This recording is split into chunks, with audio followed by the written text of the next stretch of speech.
মেয়েরাই না তার মায়ের কষ্টটা একটু বেশি বোঝে, তাই না? আমার মেয়ে কিন্তু আমার অনেক অনেক বোঝে আমাকে, অনেক শরীর খারাপ হোক যা হোক। এখানে খুব একটা কেউ থাকে না, খুব একটা মানে কেউই থাকে না, সারাদিন ওর বাবা চলে যায় কাজে। তো এখানে কিন্তু আমার মেয়েই আমাকে বেশি দেখাশোনা করে, মানে শরীর খারাপ হোক যা হোক ওই দেখে।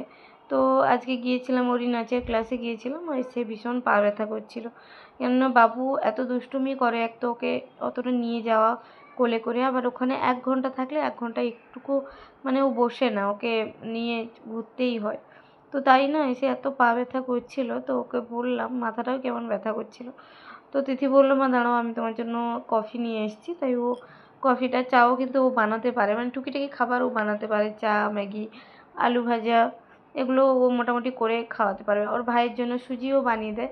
যেমন আজকে এসেই আগে ভাইকে দুটো মুড়ি দিয়ে দিয়েছিল বাটিতে করে, তো ওর ভাই খেয়েছে। আর বাবু কিন্তু ওকে মুড়ি বা এরকম ভাজা, মানে হাতে তুলে যেগুলো খেতে পারবে এগুলো দিয়ে দিলে ও খেয়ে নেয়, মানে আমার ছেলেকেও কিন্তু খাইয়ে সবসময় দিতে হয় না।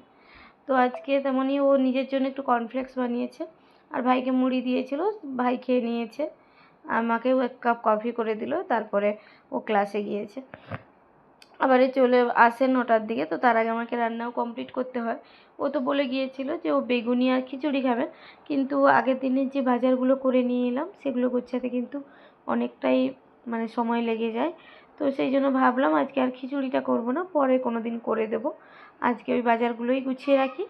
তাই এখানে আমি বাজারগুলোই গুছিয়েছিলাম। আর এই সব বাজারগুলো রাতের মধ্যে গুছিয়ে নিলেই ভালো, কেননা দুষ্টু মানে বাবু তো ভীষণ দুষ্টুমি করে।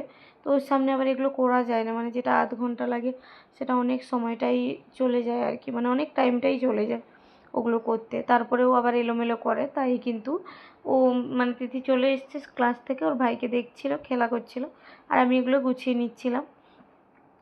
তো এই আর কি। এবারে ও না ওর ক্লাসে ওখানে রাজমা খেয়ে এসছে, মানে ওর ম্যাডাম করে খাইয়েছে। তো বাড়িতে এসে বলছে, মা আমি রাজমা খাবো। তো সেই জন্য কিন্তু আমি রাজমাও করে নিয়ে এলাম। আর এই যে গোছানো প্রায় শেষ, আর কিন্তু অনেক রাতও এখন হয়ে গেছে।